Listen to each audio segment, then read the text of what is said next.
Hello, on se retrouve aujourd'hui pour une nouvelle vidéo de trucs et astuces autour d'une posture. Et aujourd'hui, j'avais envie de vous proposer mes options pour la posture du guerrier 3. Donc le guerrier 3, c'est une posture en équilibre sur un pied et du coup, ça peut être assez challengeant.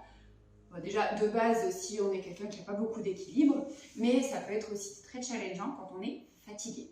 Je ne sais pas si vous l'avez déjà noté, mais quand on est fatigué et qu'on déroule son tapis, parfois les postures sont très compliquées, ce qui est tout à fait normal parce que le cerveau il ne peut pas tout gérer et quand il est fatigué, il met l'accent sur les choses les plus prioritaires, respirer, faire battre le cœur, le reste, bon, voilà, on n'est pas trop dedans. Donc,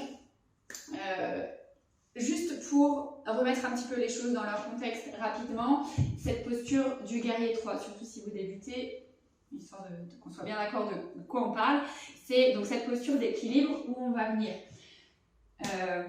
avoir un pied au sol et l'autre jambe va être décollée du sol. Dans cette posture, on cherche à rester comme le corps parallèle au tapis, c'est-à-dire que je vais me pencher vers l'avant ici. Je n'ai pas besoin d'aller ramener la jambe. Alors, je vous reparle à nouveau de mon ami Iyengar, qui n'est pas du tout mon ami, hein, mais Monsieur Iyengar, il réalise cette posture parfaitement, c'est-à-dire que son corps forme véritablement un T.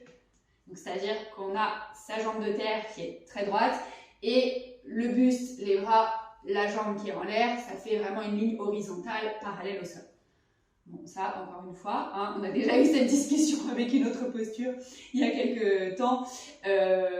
Voilà, on n'a pas tous et toutes les capacités de le faire. Et moi, typiquement, enfin, vous ne me verrez jamais faire un guerrier 3 avec les bras devant. Déjà d'une, parce que au niveau de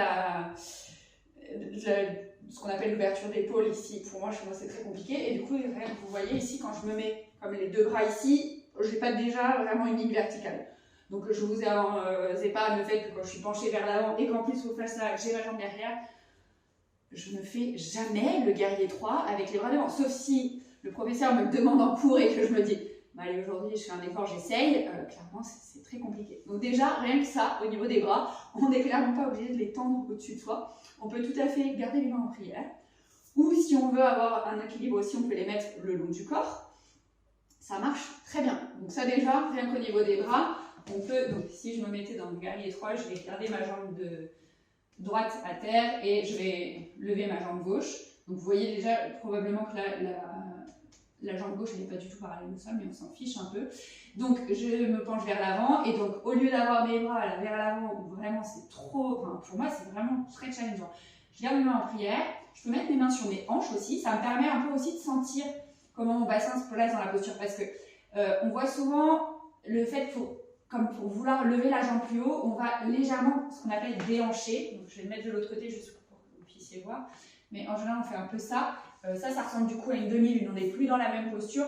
On ne cherche pas d'ouverture de hanche dans le guerrier 3. Ça, c'est en rotation externe. Je ne cherche pas ça. En fait, je cherche vraiment à rester dans mon alignement avec juste une flexion ici, là, et la jambe derrière, elle est tendue. Je ne cherche pas à ouvrir sur le côté et du coup à faire une rotation externe de ma hanche avec le pied qui est au sol. C'est pour ça qu'en général, le professeur vous dit gardez les hanches parallèles au sol. Alors parallèles, oui ou non, ça dépend aussi de comment on est configuré, mais clairement, on ne cherche pas à ouvrir sur le côté. Ok, donc je me reprends ici. D'avoir les mains sur les hanches, ça vous permet aussi de vérifier, en gros, que vous n'êtes pas en train de partir sur le côté et d'ouvrir en rotation externe. Et sinon, vous pouvez aussi juste passer les bras le long du corps, comme des petites ailettes, ça marche très bien. Donc ça, c'est les options pour le haut du corps. Il y a encore une autre option, mais du coup, elle va un peu avec celle du bas du corps. C'est que, si je garde ma jambe ici, je peux venir comme plier la jambe de terre et du coup avoir mes bouts des doigts qui sont sur le sol, ou même carrément mes bras plats, si je plie vraiment. Et sinon, si j'ai des blocs, je me surélève ici et du coup, peut-être que ça me permet de tendre la jambe au sol. Et je pose mes mains et après, c'est pareil, hein. Les blocs, ils ont 3 hauteurs. On prend bien la hauteur qu'on veut. Et donc, du coup, oui, pour la stabilité, en général, quand on plie la jambe de terre, on est bien plus stable que quand on a la jambe tendue. Et la jambe derrière, et bien, si elle est ici, alors en général, on aime bien. Alors, il y a 2 écoles aussi. On va avoir le pied pointé, le pied flex. Moi, je trouve que, et alors après, ça, encore une fois, c'est très personnel. mais quand j'ai mon pied en l'air qui est flex et que je fais comme si je poussais dans ma main derrière moi, pardon, ça me permet d'engager un peu plus mes muscles et de me stabiliser. Encore une fois, faites le test, peut-être que pour vous, le pied pointé, c'est plus stable. Pas de problème. Donc ici, du coup, le pied peut être flex ou pointé. Alors là, je regarde ma jambe, c'est juste pour vous montrer, enfin pour voir ce que je suis en train de vous expliquer, si je le fais correctement, ce qui est idiot. Parce qu'en fait, si vous mettez la tête comme ça, bah c'est pareil, on ne cherche pas à arrondir le dos et on risque de basculer vers l'avant.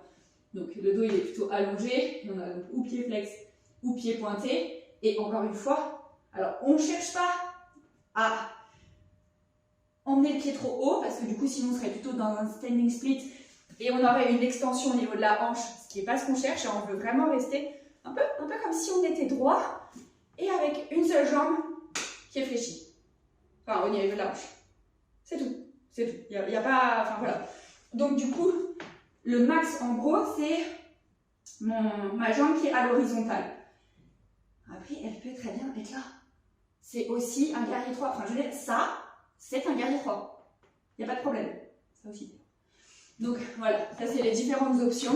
N'hésitez pas à les combiner, à tester tout, à tester peut-être d'autres. Peut-être que du coup, vous allez venir avec d'autres options. Et dans ce cas-là, n'hésitez pas à les partager en commentaire. Déjà, pour moi, ce sera intéressant de savoir ce que vous pouvez faire. Et puis, pour les autres personnes qui regardent la vidéo, ça permet aussi d'avoir d'autres options. Parce que, on est tous et toutes très créatifs. Et donc, du coup, possiblement, avec d'autres options, ça peut correspondre un peu mieux à certains corps, aussi à un certain état de fatigue ou d'autres. Donc vraiment, n'hésitez pas à partager vos trucs et astuces pour cette posture si vous en avez. J'espère en tous les cas que le panel que je vous ai déjà proposé ici vous sera utile. Et n'hésitez pas, on se rappellera quand même juste que utiliser des blocs, ça ne veut pas dire qu'on est débutant, ça veut juste dire qu'au moment où on pratique, on en a besoin. Et les blocs, ça peut aussi parfois permettre d'aller plus loin dans les postures. Donc vraiment, se rappeler que les accessoires, c'est pas cantonné aux débutants et ne pas hésiter à les utiliser. Merci d'avoir suivi cette vidéo. Si ce contenu vous a plu, comme d'habitude, on n'hésite pas, un petit pouce en l'air, on s'abonne à la chaîne, on met un petit commentaire parce que moi j'adore papoter avec vous et d'ailleurs merci à toutes les personnes qui régulièrement posent des commentaires sous les vidéos. C'est toujours un vrai plaisir d'échanger avec vous. Moi je vous dis à très vite pour une prochaine pratique.